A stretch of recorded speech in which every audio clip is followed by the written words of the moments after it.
Paz do Senhor, irmãos.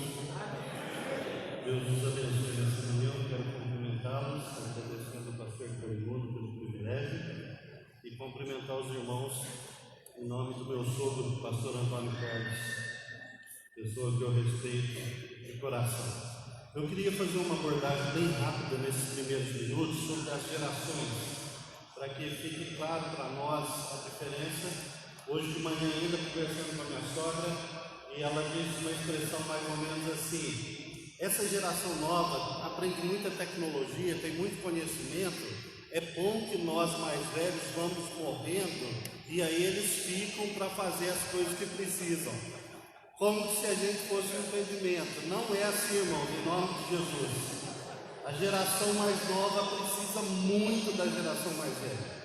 Os irmãos têm a capacidade relacional, um amor a Deus, uma experiência de vida, uma experiência de família que essa nova geração precisa e muito. Deus é o Deus das gerações.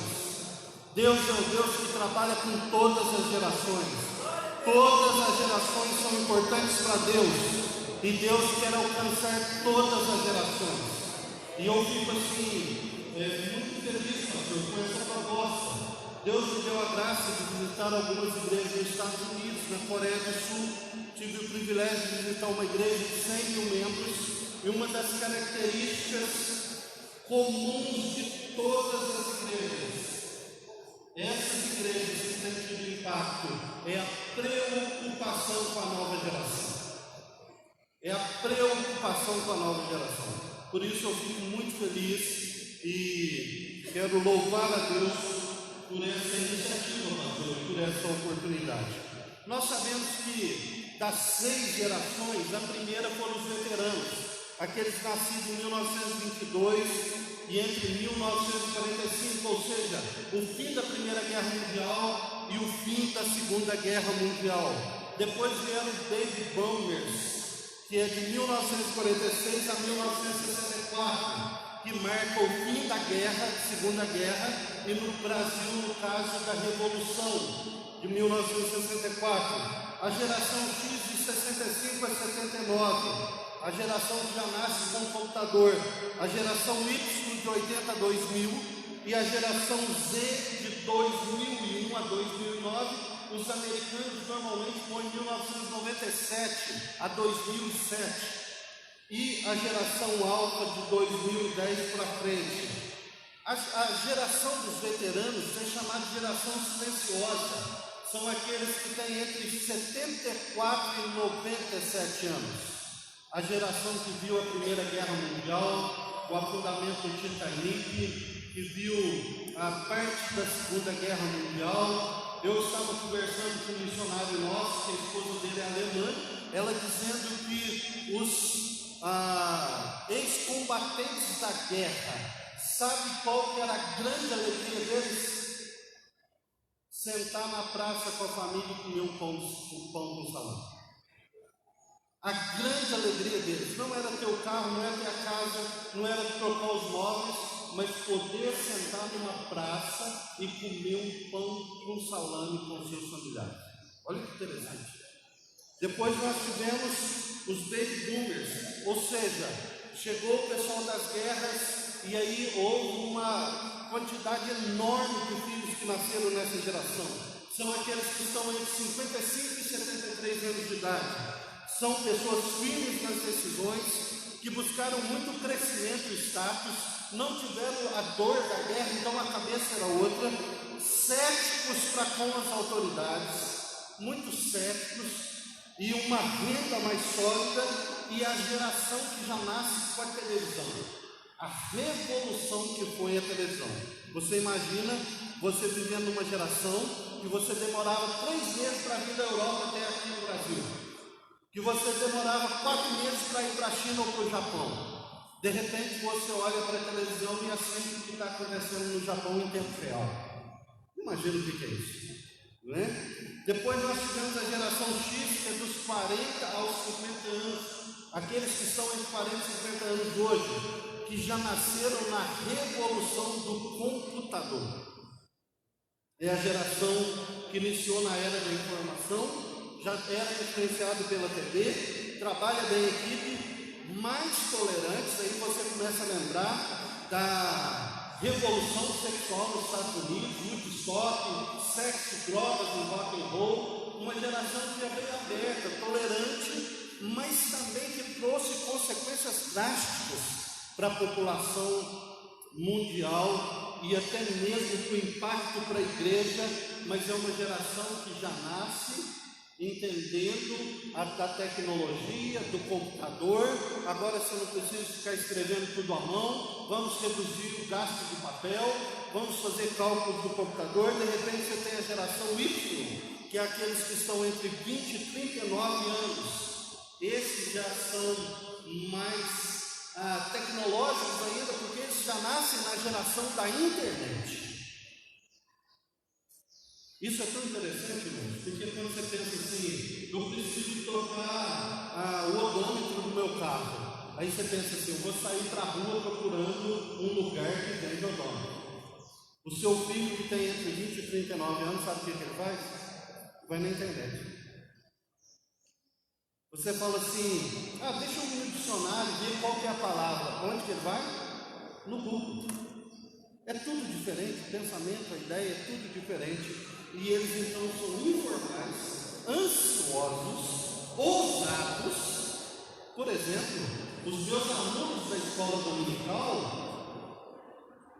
quase que 30% deles trabalham em empresas internacionais. Já trabalharam nos Estados Unidos, foram trabalhar no Egito, foram trabalhar nas minas de petróleo na África, quase todos eles. Eu vou contar depois a experiência de um deles, o Tariq Mohamed. O Tariq Mohamed tem 30 e poucos anos, era um dos boards, um dos 10 principais da PepsiCo, já tinha trabalhado antes na Procter & Gamble, com 20 e poucos anos tinha ido para o Panamá, depois teve uma experiência no Chile, e ele foram contratar ele na Procter & Gamble e disseram para ele, nós queremos te contratar aqui. E engraçado, ele é formado em engenheiro, ele foi contratado para a área de marketing. Olha que interessante. E aí eles falaram para ele, nós queremos contratar você. Ele falou assim, eu só aceito trabalhar na empresa se eu puder fazer ação social. Na verdade ele estava querendo dizer obra missionária. Ele revertia parte da renda dele para apoiar projetos no Nordeste, para dessalinizar a água e levar educação e alimento para as crianças no Nordeste. Como você imagina isso? Um menino de 27 anos de idade. O irmão dele, na mesma pegada, trabalhando numa grande empresa em São Paulo, contrataram ele para trabalhar no sul do país. Chegou lá no sul do país, trabalhando numa empresa de frigorífico. Em menos de um mês ele foi mandado embora. E ele falou assim, não é possível, gente, o que é isso? Eu fui formado no ITA, Instituto Tecnológico da Aeronáutica, a segunda melhor universidade do país. Estava muito bem em São Paulo, saiu uma empresa de botequins, salário na casa dos 30 mil reais. De repente ele foi mandado embora e ele começou a questionar a Deus. Passadas 2 semanas, era a época da carne magra, né? Aquele problema com as carnes. Passadas 2 semanas, a Polícia Federal chegou na empresa e prendeu todos os diretores, porque a empresa estava com um problema lá. Deus sabe o que faz. Deus continua no controle da história. E essa geração tem muitos meninos, o impacto missionário internacional, natural. Eles vão como empresários, vão fazer diferença. Eles sabem o inglês, eles nasceram já quase que sabendo inglês, francês e outras línguas. E Deus está usando essa turma aí ao redor do mundo. Para você ter ideia, um dos complicadores disso, em 2014, uma enfermeira deu um atestado de trabalho à empresa. Eles foram na internet e viram ela fazendo uma corrida de rua. Ela foi despedida na hora por justa causa. O mundo mudou. Depois nós temos a geração Z, que é aqueles entre 9 e 18 anos de idade. São nativos digitais, ou seja, já nasceram teclando. Eles não sabem o que é datilografia, eles não sabem o que é rebobinar a máquina, eles não sabem o que é rebobinar a fita cassete. Você fala para eles orelhão, eles pensam que é uma orelha grande, né? A gente ia lá pôr a ficha no orelhão, é outra cabeça, é outro mundo. Você fala em Índia, você pensa assim, 13 horas de viagem. Para eles não, Índia está ali no Google. Você abriu lá, você tem toda a informação da Índia. Eles são nativos digitais, geração silenciosa, não foram ainda estudados e divulgados muitos dados sobre eles. E eles estão começando a sua carreira profissional agora com outra cabeça, outra mente, outro entendimento. Eles iniciaram com o celular. E por fim, nós estamos pensando na geração alfa, que é aqueles meninos de 0 a 9 anos de idade. Eu tenho um bebê de 2 anos e meio. Eu tenho aqui o meu sogro na casa aí dos 57 anos de idade. É a primeira vez na história da humanidade que uma geração mais nova tem algo para ensinar para uma geração mais velha. Quando você tem problema com o celular, quem você pede para arrumar para você? Seu neto. Não é interessante? A primeira vez na história da humanidade que uma geração mais nova tem algo para ensinar para uma mais velha. O meu filho, com 2 anos, ele liga o YouTube, ele sabe abrir os programas, ele põe vídeo. E esses dias o meu colega falou assim: olha, o que você está mandando mensagem para mim? Eu falei, não te mandei mensagem. Era o meu filho mandando vídeo para eles. 2 anos de idade. Ele sabe abecedário, ele conta até 20, detalhe, inglês e português. Ele vai misturando. Como você explica isso, gente? Com 7 anos de idade a gente não sabia nada. Com 12 anos de idade a gente lá na roça parecia um bobo. Augusto Cruz disse que uma criança de 7 anos de idade hoje tem mais informação do que o imperador no Império Romano, lá no 1º, 2º, 3º século da era cristã. 7 anos de idade. Por outro lado, essa geração está entrando em ansiedade. Por outro lado, esses meninos estão se trancando no quarto. E há uma pesquisa da OMS que diz que o Brasil é o país mais ansioso do mundo. Você sabe qual é a indústria que mais lucra no mundo? A indústria farmacêutica. Qual o remédio que mais vende? Ansiolítico. E qual que é a resposta que nós temos para dar para essa geração? Qual que é o nosso papel nessa geração? Essa geração nasceram imersos na tecnologia, são estimulados a interagir e a gerar mudanças. Tem uma reportagem de 2014 em Amsterdã, na Holanda. O pessoal estava na frente de um quadro da Ronda Noturna de Rembrandt, um dos quadros mais lindos do mundo, e a jornalista tirou a foto da geração Z. Estavam todos mexendo no celular e um quadro aqui na frente deles. Essa geração tem um alto índice de escolha. Eu, irmãos, nasci numa roça em 1973. Depois de 6 anos mudei para a cidade do sul de Minas Gerais chamada Cristina. Por mais de 6, 7, 8 anos de idade, eu tinha um par de roupa para ir para a igreja. Um par de roupa. Não tinha escolha. Eu ia lá, pegava a camisa que tinha, a calça que tinha, o sapatinho que tinha, e ia embora. Hoje, você vai no guarda-roupa e pergunta para o seu filho: qual o sapato que você quer? Seu filho de 2 anos de idade. Você não faz isso como avô? O que você quer mexer no celular? Os nossos pais falavam assim: senta aqui, ponto final. Hoje o menino falou: não, mas eu quero sentar ali. É uma geração que já nasce com a escolha. E a escolha, por mais que possa ser uma bênção, ela também traz seus complicadores, traz seus problemas. A liberdade, irmãos, tem o seu limite. Não existe a ideia de liberdade exagerada. Você está com um trilho no trem, o trem diz para você: eu quero ser livre, me tira dos trilhos.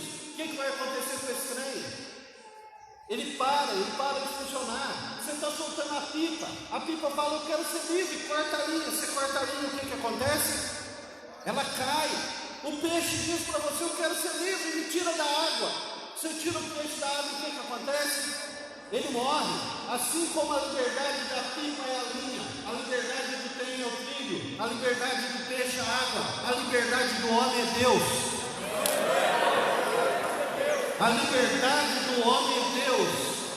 E os nossos filhos precisam aprender isso.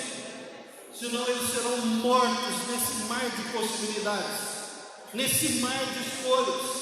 E estão achando agora que escolhem até a sua sexualidade, até o seu gênero.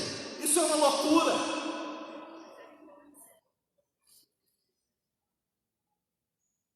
E aí, a grande questão é: essa geração precisa de aprender com a geração mais velha sobre responsabilidade, sobre criatividade.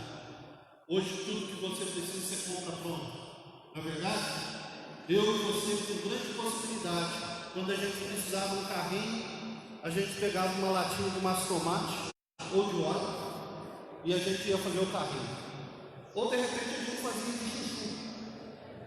Quem já fez uns boizinhos de chuchu aqui? Não é?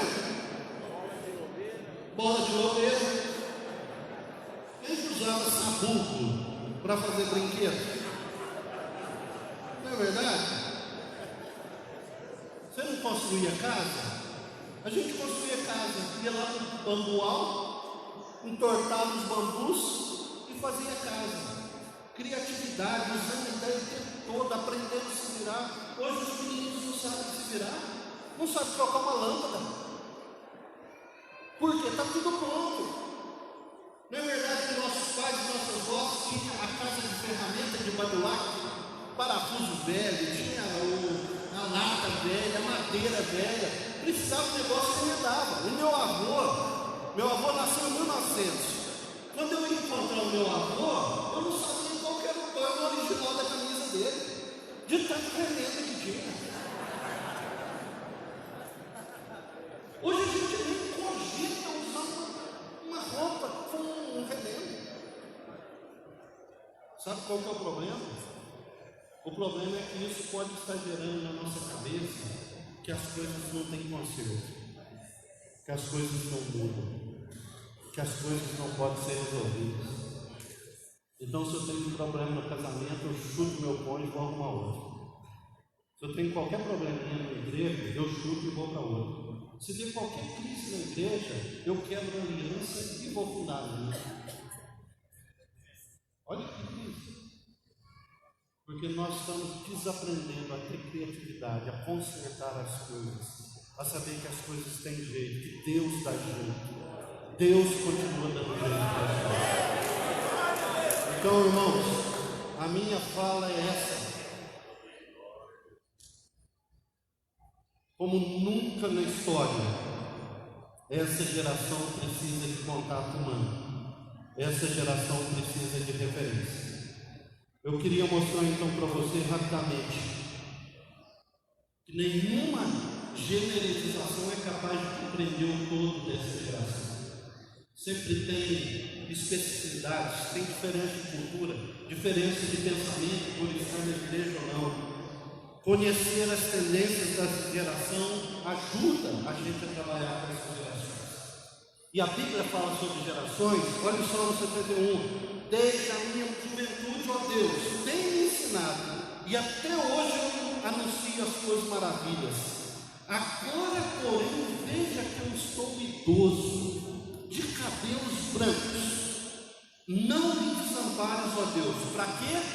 Para que eu possa pregar sobre as grandes obras do teu braço às gerações futuras. Amém, irmãos? Mantenha-me o vigor, mantenha-me a força, Deus. Para quê? Para que eu possa amar a geração futura, pregar para a geração futura. O Salmo 78 diz que nós não encobriremos aos nossos filhos, contaremos à geração vindoura os louvores do Senhor. Ele estabeleceu um testemunho em Jacó, instituiu uma lei em Israel e ordenou aos nossos pais que transmitissem aos seus filhos. Para quem? Filhos que ainda hão de nascer, para que pusesse a sua confiança em Deus e não se esquecesse dos feitos de Deus, mas observasse os mandamentos. Amém? O intento de Deus de ter gerações é para que as gerações mais velhas ensinem as mais novas, mas também para que as gerações mais novas ensinem as mais velhas. Olha a dica do Eugênio Peterson: Eugênio Peterson diz que normalmente os filhos adolescentes chegam na adolescência quando a nossa vida começa a ganhar uma estabilidade. Quando os filhos adolescentes chegam, via de regra, nós já estamos aí com 15, 18 anos de casamento, uma certa estabilidade. Você está aí com cerca de 30, 40 anos de idade, você tem uma estabilidade no emprego, tem uma estabilidade nos estudos e você tem uma tendência enorme a se tornar um hipócrita. E aí ele diz que você fala para o seu filho assim: não pode jogar papel na rua. Aí você entra no carro, chupa a bala e o que seu filho adolescente faz? Pai, mas o senhor não falou que não pode jogar papel na rua? Aí você vai atender o telefone, aí você fala: filho, fala que o papai não está. Pai, mas o senhor não é crente, o senhor não falou que não pode mentir. Percebe, irmãos? Ele diz que os filhos chegam nessa hora na adolescência para não nos deixar hipócritas, para nos ajudar a não acomodar com a situação, mas continuar crescendo, aprendendo, desenvolvendo a nossa fé, o nosso conhecimento de Deus. Atos capítulo 13 diz que Davi serviu ao Senhor na sua geração. Sabe qual que é o problema de muitos de nós pastores? Nós queremos servir a Deus na geração dos nossos pais. Nós queremos trabalhar hoje como se a gente estivesse na reforma do século XVI. Nós queremos falar hoje para os nossos avós, e nós não crescemos e não desenvolvemos para falar para a nossa geração. Quem que é responsável por essa geração, irmãos? Nós. Cabe a nós trabalhar na nossa geração. Às vezes tem pastores que pregam e ensinam que parece que ele está lá nos anos 1800. Às vezes eu ouço alguns na televisão: mas os puritanos, mas o catecismo, mas os hinos lá de antigamente. Glória a Deus por tudo isso, irmãos. Glória a Deus por tudo isso.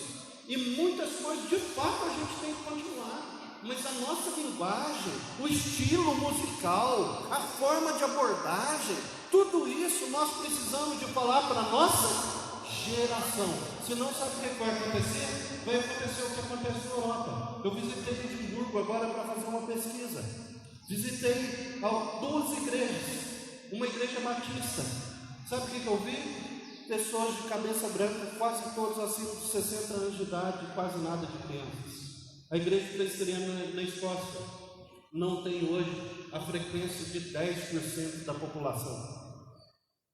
Sabe o que mais admira os europeus e americanos quando vêm para o Brasil? O tanto de jovens nas igrejas. Todos eles falam: o que está acontecendo? Que tanto de jovens? Porque na Europa e mesmo nos Estados Unidos há uma apatia dos jovens para com a igreja. Os jovens dão trabalho? Sim ou não, irmão? Dão. Jovens têm problemas? Jovens têm crise? Mas os jovens são uma bênção. Os jovens renovam o ambiente. Os jovens trazem alegria. Os jovens é a continuidade do povo de Deus. Então, glória a Deus pela vida dos jovens. Glória a Deus pela vida dos jovens. A Bíblia diz em 1 Crônicas que tinha uma tribo que era especialista em estudar as gerações. Os filhos de Sacar, que sabiam discernir o tempo para ensinar a Israel. Olha que coisa fantástica, estamos falando de 3.000 anos atrás. Não é questão de sociologia, antropologia e ciências sociais, irmão. É questão de discernimento do povo de Deus. Nós precisamos de entender a nossa geração para alcançá-los para a glória de Deus. Amém? É preferível um jovem cheio de energia que nos dê até umas dor de cabeça do que saber que ele está fincado nas drogas ou na prostituição. Amém, irmãos? É preferível um jovem que tem algum problema, mas está com você dentro de casa e você está ali pastoreando e cuidando do coração dele, e uma hora Jesus vai alcançar o coração dele, do que ele perdido, longe dos caminhos do Senhor. Então eu quero falar de 3 coisas rapidamente com você. Como trabalhar com essa geração? Em primeiro lugar, foque no coração ao invés do comportamento. Foque no coração ao invés do comportamento. A Bíblia diz, acima de tudo que deve guardar, guarde teu coração, porque é de lá que tem as fontes da vida. Em o coração. Deixa eu falar para você. Quando o seu carro acaba a gasolina, você vai lá, quebra o odômetro e põe um novo do ponteiro no cheio. É isso que você faz? O que é que você faz? Põe gasolina no tanque. Seria uma insanidade você quebrar o odômetro com o ponteiro no máximo. Sabe qual que é o nosso problema? Nós nascemos de uma geração passada onde o pai falava, é isso, a gente obedecia, ponto final. Tem problema? A Bíblia diz ponto final. Hoje, se você não falar para o menino e convencer o coração, e de preferência ficar na altura dele, deixa eu falar para você, vem aqui, senta aqui comigo, vamos tomar um sorvete junto? Por que você está fazendo isso? Seu filho chega e fala, pai, quero fazer tatuagem. Isso é do diabo, não dá. Já perdeu. A grande pergunta é, meu filho, por que você quer fazer tatuagem? Qual a sua motivação? Você sabe as implicações disso? Você sabe que o seu corpo é templo do Espírito Santo de Deus? Está entendendo, irmãos? Você vai no coração. Veja bem, é uma geração que nasceu com escolhas. É uma geração que vai lá e ouve no YouTube um menino descabeçado, que não tem nenhum princípio, que não teve educação familiar, nada, falando, ó, você pode fazer, está tudo certo e tal, e ele dá um monte de argumento para o seu filho. Aí ele chega para você e você fala, não, é do diabo. Perdeu. Você pode até estar certo, mas perdeu. Porque a abordagem é outra. Você não vai no ponteiro, você vai lá no tanque. Você vai lá no coração dele. Amém, irmãos?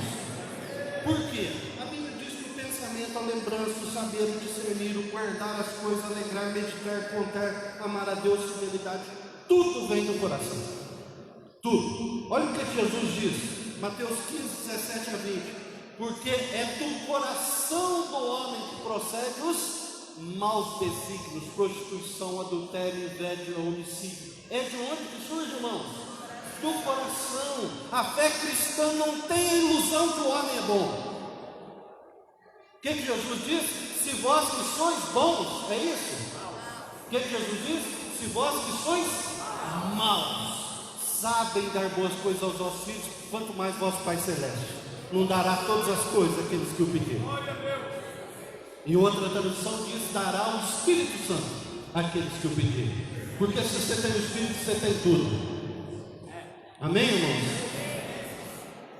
Então é do coração que procede os maus desígnios. Mateus 7, 20 e 23, é do coração do homem que sai todas as coisas. Não é o que entra pela boca que contamina, mas é o que sai do coração. Lucas 6, 43 e 45, as árvores e os frutos. Se conhece as árvores pelo fruto. Você pega um pé de mangueira, vai lá e está uma manga ruim, você vai lá, corta a manga e põe outra. Adianta? Porque o problema está na raiz. O fruto é só a visibilidade, você tem que atingir a causa. A causa não é o comportamento, é o coração. O comportamento são os frutos. O irmão afasta da igreja, você vai no encontro dele e você fala assim, por que você não vai mais na igreja? Perdeu. Mas se você falar assim, meu irmão, como vai sua relação com Deus? O que aconteceu? Eu queria ouvi-lo. É totalmente diferente. Senão ele vai pensar assim, ele só me quer lá para fazer número, para dizer que ele está indo bem no pastorado dele. Mas ele precisa perceber que você o ama, e o ama como gente. E como você o ama, você vai no coração. Porque quando muda o coração, muda o comportamento. A fé cristã não veio para padronizar comportamento, mas para transformar o coração e mudar a consciência. E aí o comportamento é transformado. Amém, irmãos? Então a Bíblia fala disso. Qual que é o problema de focar no comportamento? Você não trata a necessidade real. Pastor Ricardo Barbosa, Ele diz que certa vez tinha um marido que sempre mandava na esposa. Ele controlava a esposa de todo jeito. A esposa muito viva, querendo crescer, querendo aprender, e ele controlava. De repente, quando não deu mais para controlar, a esposa conseguiu sair da aba dele e foi fazer faculdade, e a esposa converteu. E ele falou assim: pastor, eu também quero Jesus. E ele falou assim: eu quero ser o homem mais cheio do Espírito Santo dessa igreja. Pastor, eu quero ser o homem que mais tem Deus que o senhor conheceu na história. Aparentemente, o que a gente diria? Amém, glória a Deus, não é isso? O pastor falou assim: meu irmão, será que você agora tentou a vida inteira controlar a sua esposa e não conseguiu? Será que você não está querendo usar o poder do Espírito agora para controlar a sua esposa? Você só mudou o controle. Percebe, irmãos? Chega um jovem e diz para você: pastor, tenho amado Deus desde criança, obedeço todos os mandamentos, sei de tudo. O que eu devo fazer para herdar a vida eterna? O que você fala? Vai para a minha igreja, você vai ser presbítero. 2 anos você é pastor. O que Jesus pergunta? Olha, se você de fato ama Deus, então, se você de fato tem um interesse tão grande no reino, vende todas as coisas e me segue. Olha aí, Jesus foi no comportamento ou no coração? Foi no coração. E desvendou o coração dele porque Jesus não o queria? Ou porque Jesus queria ele integralmente? Não só na forma. Sabe o que é pastorear, irmãos? É discernir os movimentos do Espírito de Deus e do Espírito humano. Pastorear é discernir os movimentos do Espírito Santo de Deus no espírito e no coração humano, para a gente não ser enganado. Bases falsas para a ética se formam só no comportamento.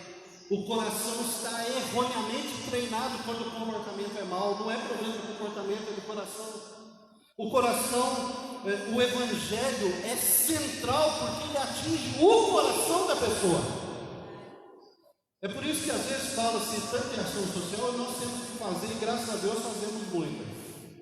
Mas uma coisa é você dar essa base, outra coisa é você levar a pessoa para o centro de recuperação, outra coisa é você ajudar a pessoa a sair da cadeia, outra coisa é você levar Jesus para ela, e tudo isso se transforma numa paulada só.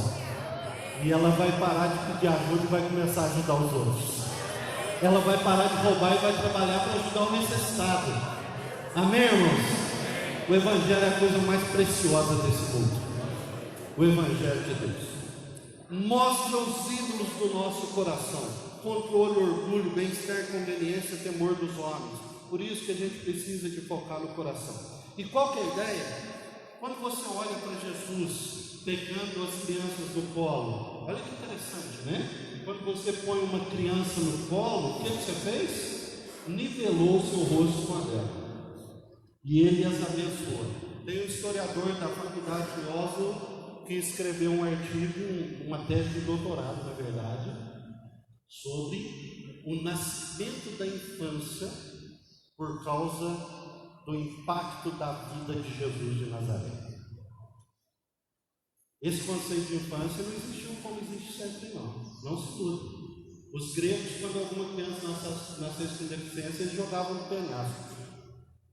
Os sultanes afogavam as crianças no rio. Aristóteles diz que se uma criança nasce muda ou surda, ela deveria ser morta, porque ela não tem a capacidade de aprender.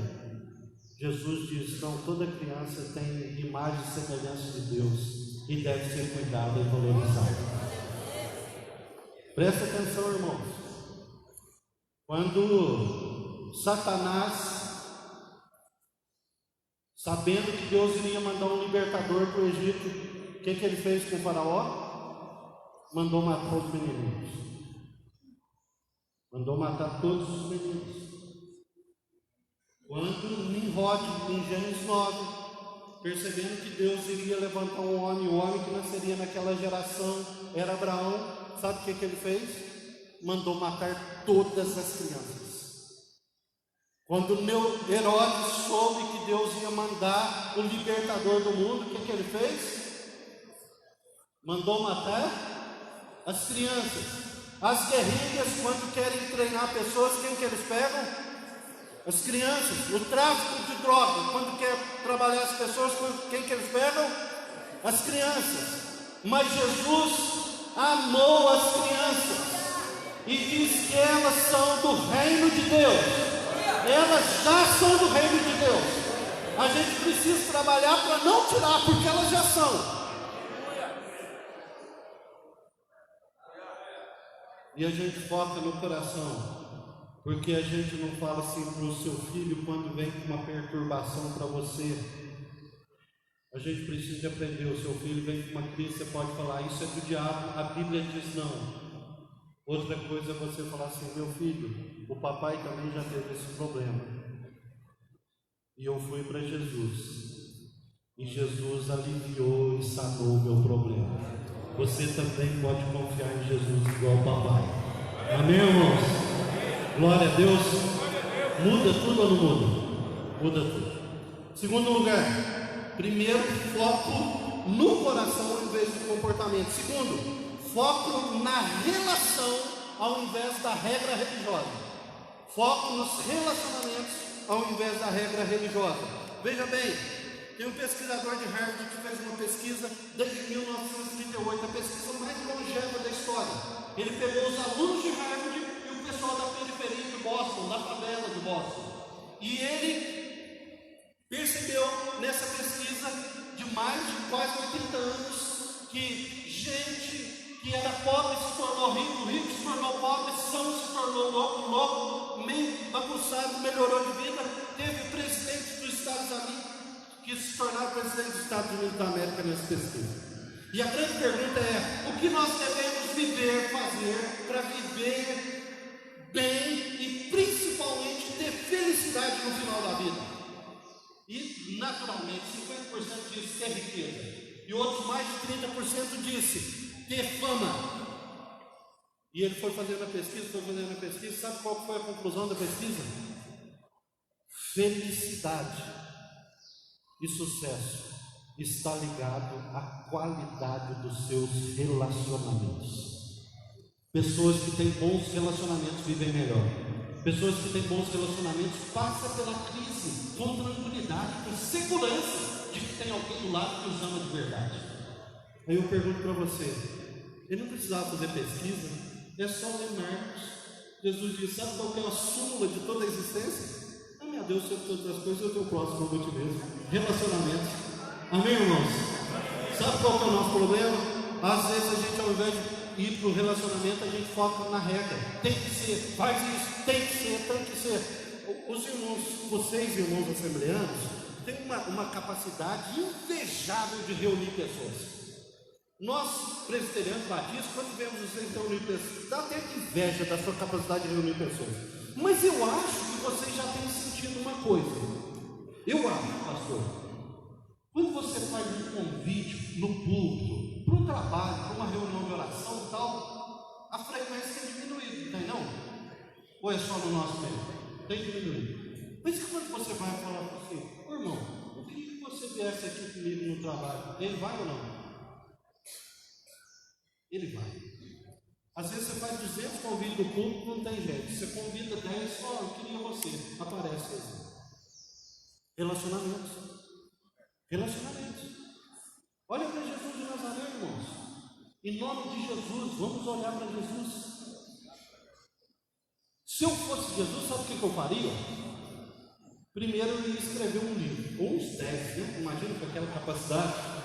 Escrever aquele livro assim que manda o mundo inteiro. Outra opção fantástica é eu construir uma escola dominical. Eu ia fazer pelo menos 2 templos em cada cidade. Que tal criar uma universidade? Imagina, uma universidade do padrão de Jesus. Eu iria comprar alguns barcos e escrever lá Jesus salva e mandar para todos os continentes. O que Jesus fez, irmãos? Jesus não escreveu um livro. Jesus não montou uma faculdade, não pôs um tijolo, não fez escola dominical, não montou um templo. Jesus não contratou um barco, não fez nada. O que Jesus fez para revolucionar o mundo de tal forma que 2000 anos depois nós estamos falando dele? Discipulou 12 homens improváveis. Está entendendo, irmãos? Jesus treinou 12 homens improváveis e pôs o mundo de cabeça para baixo.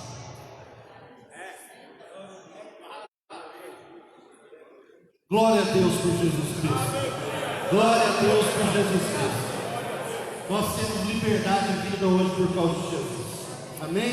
É por isso que a Bíblia diz: amarás o Senhor teu Deus de todo o teu coração, alma, de todo o teu entendimento e força. Tinha um missionário na Índia, foi inclusive biógrafo de Mahatma Gandhi. E esse missionário, ele foi questionado por um hinduísta, falando para ele, o hinduísta: mate o seu entendimento se você quiser meditar. Ele falou: rapaz, a minha fé é totalmente diferente. Ela diz: ame a Deus com todo o seu entendimento, ame a Deus com todas as suas emoções, sua alma, ame a Deus com toda a sua vontade, ame a Deus com todo o seu coração, suas emoções, e ame a Deus com todas as suas forças. A minha fé não precisa de matar o entendimento, pelo contrário, Deus potencializa o meu entendimento. E por que é importante pensar nisso? Porque hoje nós precisamos explicar para as novas gerações por que você está fazendo. Não adianta mais falar assim, faz o ponto final. Se você não explicar, o youtuber vai explicar para ele. Se você não explicar, o Google vai explicar para ele. Se você não explicar, o professor lá na escola está explicando para ele. Ame a Deus com todo o seu entendimento. Cresça em entendimento, cresça em conhecimento da palavra, cresça nos relacionamentos. Todos os estudiosos dizem que você vê uma geração trancada no quarto, uma geração normalmente ligada à tecnologia, uma geração que tem hora que parece zumbi. Tem hora que parece zumbi, então assim. A única forma de você acessar essa geração é no relacionamento pessoal, é no toque. É no toque. A minha filha estava lá e fez aniversário. E a minha esposa, um pouquinho preocupada com ela, pediu para o pastor ligar para ela. E o pastor ligou para ela. Ela saiu lá na sala correndo. O pastor ligou para mim. O pastor ligou para mim no meu aniversário. Percebe? Você pode mandar um e-mail, mas não tem o mesmo impacto. Você pode mandar um WhatsApp, mas não tem o mesmo impacto. Hoje nem no WhatsApp a gente está respondendo, não é verdade? A gente visualiza e sai. Isso daqui está enchendo demais a paciência.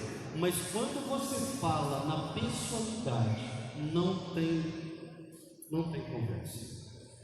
Então foque na relação ao invés da regra. E ele vai cumprir a regra com tranquilidade, se ele perceber que você o ama, que você se importa.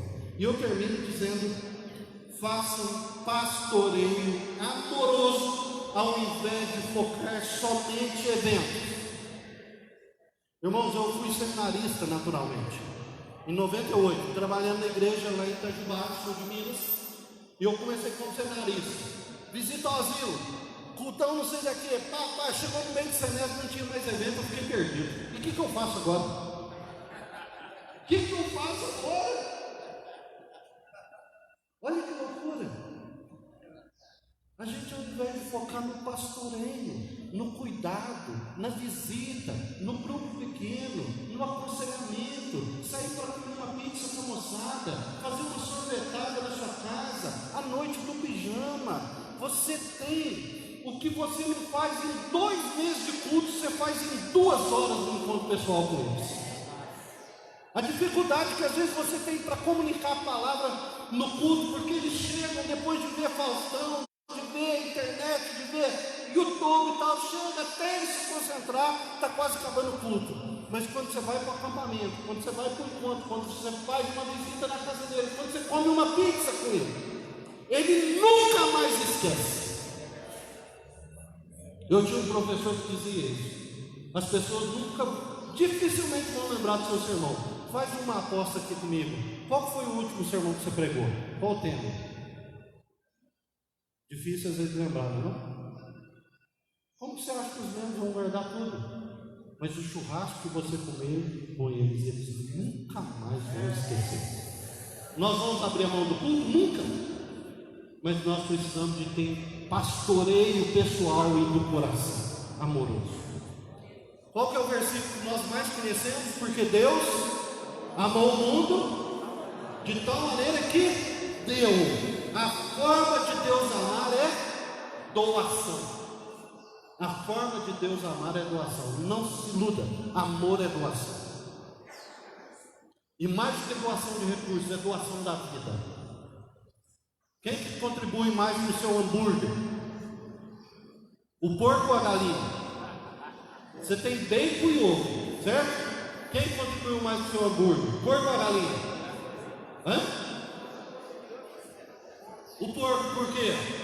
O porco deu a vida, a galinha deu parte de si. Você quer dar parte de si para Deus ou quer dar a vida? Você quer dar parte da sua vida para Deus, para os seus adolescentes e jovens? Ou você quer dar dinheiro? Ou você quer dar iPhone? Ou você quer dar internet 4G? Eles querem a nossa vida, por mais que a gente não acredite nisso. Eles querem a nossa vida. Nisto são manifestos os filhos de Deus e os filhos do diabo. Qualquer que não pratica justiça e não ama o seu irmão, não é de Deus. O padrão bíblico para saber se a pessoa é de Deus ou não é o amor. É o amor. O quanto nós amamos essa geração. E eu queria dizer mais, irmãos. Pastorear, eu estou pensando na igreja, mas eu estou dizendo o seguinte: nós aqui somos pastores. As igrejas são igrejas de pastores para pastorear o povo. Amém, irmãos? Nós somos pastores de Deus. Você nunca chega, dificilmente chega numa fábrica, dificilmente vai na faculdade, mas você todo domingo está ensinando as pessoas que vão pastorear as faculdades, as empresas, os colégios, as polícias e os comércios da nossa vida. Amém? Você pastoreia a cidade quando você pastoreia o seu povo. E aí nós precisamos de amar as pessoas, não por conveniência, nem por necessidade, mas espontaneamente, como Deus quer. Não é isso que a Bíblia diz? Eu encerro então dizendo para você duas experiências, a partir da ideia de que precisamos focar no coração ao invés do comportamento, na relação ao invés da regra, e no pastoreio ao invés do evento. Um jovem, há 3, 4 anos atrás, chegou na minha sala com uma depressão profunda, já tinha tentado 3 vezes suicídio, tinha marcado o suicídio para o seu aniversário. Ele subia no 3º andar ali da Uni e ficava planejando como que ele pularia lá. O diretor do curso levou ele. A gente começou a conversar com ele. Eu não sei se tem uma relação de ansiedade, depressão com a pressão ocular. Parecia que o olho dele ia sair do rosto. Eu cheguei, pus a mão no ombro dele, de um lado e do outro, e comecei a conversar com ele e falar do amor de Deus. Algumas vezes ele chegava lá e falava assim: estou querendo ir embora. Eu falei: fica à vontade. Se você quiser ir embora, não tem problema. Mas se você quiser ficar aqui, eu estou disposto a te ouvir. Ele nunca ia embora. Percebe a relação ao invés da regra? Se eu falasse: você é obrigado a ficar aqui, você acha que ele ficaria? E a gente foi conversando. Para resumir a história, fiz um discipulado com ele de aproximadamente 6, 7 meses. Ele não ia à igreja, não ia em lugar nenhum, ficava trancado no quarto. O pai o abandonou quando ele tinha 10 anos de idade, nunca mais ele viu o pai. A mãe trabalhando muito com cobrança. Ele trancava no quarto e fingia que não tinha nada. Depois de mais ou menos 6 meses, ele falou: eu quero ir na igreja. Eu falei: que coisa boa. Ele disse que quando ia tomar banho, pensando de ir na igreja, ele chegou algumas vezes a cair no chão, numa espécie de desmaio, de medo de estar no meio de pessoas. E a gente foi orando, conversando. Para resumir a história, 1 ano ele estava lá na igreja sendo batizado. 1 ano e 6 meses ele organizou toda a mídia da igreja, perfeita, impecável. Ele formou e tirou nota 100 no TCC dele. Ele foi livre de todos os problemas? Não. Mas Deus tem feito uma diferença absoluta na vida dele. Se não fosse Jesus, esse menino possivelmente já tinha tirado a sua vida. E para encerrar, um menino lá no Couto Magalhães não respeitava ninguém. Chegou a cuspir na cara de professores e dar tapa na cara do diretor. Menino de 7, 8, 9 anos de idade. E o pessoal tentando, a hora que não sabia mais o que fazer, chamou o capelão Kleber. Ele falou: você pode conversar com ele? Eu falei: posso. Aí chamou ele, sentou junto com ele e falou: o que você gosta de brincar? Qual é o seu hobby e tal? Conversou com ele, mais ou menos 20 minutos de conversa. Filho de 2 profissionais da mais alta classe dos profissionais de análise. E aí depois de conversar, falou assim: vamos falar com Deus? O menino pulou no colo dele, literalmente pulou no colo dele. E aí ele orou: Deus abençoa o menino, dá graça a ele e tal. Terminou a oração, o menino falou assim: Deus, ajuda a parar de fazer as coisas erradas. No outro dia, a mãe mandou 3 WhatsApp, 3 mensagens, 5 minutos, chorando. Quem quer Kleber? Quem quer Kleber? Pelo amor de Deus, o meu filho não para de falar do Kleber. Quem quer Kleber? O meu filho não para de falar do Kleber. Irmãos, Deus nos deu os meios, as ferramentas, o poder e tudo para a gente atingir essa geração para a glória de Deus. Satanás tem tentado ceifar essa geração com a confusão na sexualidade, com o suicídio, com a depressão. Mas em nome de Jesus, essa geração é do Senhor. E nós vamos alcançá-las para a glória de Deus. Deus abençoa o teu povo em nome de Jesus. Abençoa a tua igreja. Nós abençoamos a nossa cidade. Nós abençoamos as crianças em nome de Jesus. Abençoamos essa geração para a glória do teu nome. E pedimos ao Senhor sabedoria, discernimento, unção do teu Espírito, conhecimento, para que possamos ser bênção na vida dessa geração, para que possamos ser homens e mulheres de Deus, para impactá-las, para trabalhá-las, para vê-las mudando o mundo em nome de Jesus. Abençoe-nos para a glória do teu nome, para o bem da tua igreja, para a alegria do teu povo e para a bênção das nações. Oramos em nome de Jesus, amém. Queridos, 2 minutinhos só. Nós temos tentado trabalhar ali na União Evangélica e pedido muita graça de Deus. Para você ter noção, nós temos mais de 17 mil alunos, mais de 800 professores, quase 1.000 colaboradores. E passa pela União Evangélica mais de 20 mil pessoas por mês, fora os alunos. Você imagina o que é isso? Eu não vejo isso como orgulho, Deus conhece o coração, mas vejo isso com grande peso de responsabilidade. Só que a gente precisa de oração.